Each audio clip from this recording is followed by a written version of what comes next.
નમસ્કાર, આપ જોઈ રહ્યા છો નેશન પ્લસ ન્યૂઝ. હું છું આપની સાથે હેતલ ભગત.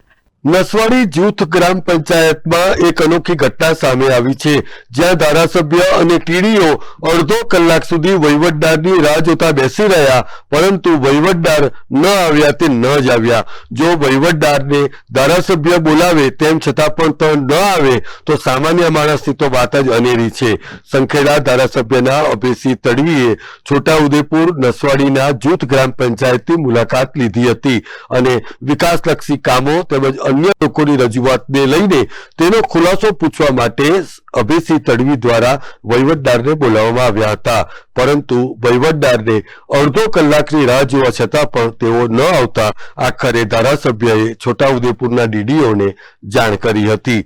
એટલું જ નહીં, પરંતુ છોટાઉદેપુર ડીડીઓને જાણ કર્યા બાદ પણ વહીવટદાર નસવાડી જૂથ ગ્રામ પંચાયતમાં ધારાસભ્ય અને ટીડીઓને મળવા માટે ન આવતા આખરે રોષે ભરાઈને ધારાસભ્ય અભયસિંહ તડવી લીલા તોરણે પરત ફર્યા હતા.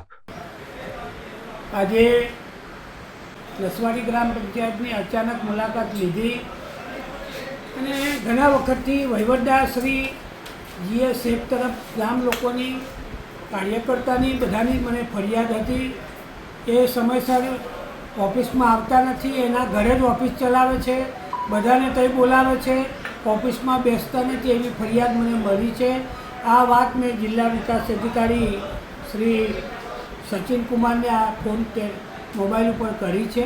એની સામે પગલાં લેવાય. પ્રજાનું કામ થતું નથી, પ્રજા દુઃખી છે અને એની રજૂઆત બધાએ મને કરી છે. એટલે આજે ચૂંટણી પડતા પછી આજે પહેલી મુલાકાત નસવાડી ગ્રામ પંચાયતની મેં લીધી છે, દવાખાનાની પણ લીધી છે અને આ વહીવટદારો કામ ના કરતા હોય તો એની બદલી તાત્કાલિક કરવી જોઈએ, એવી પણ મેં રજૂઆત કરી છે.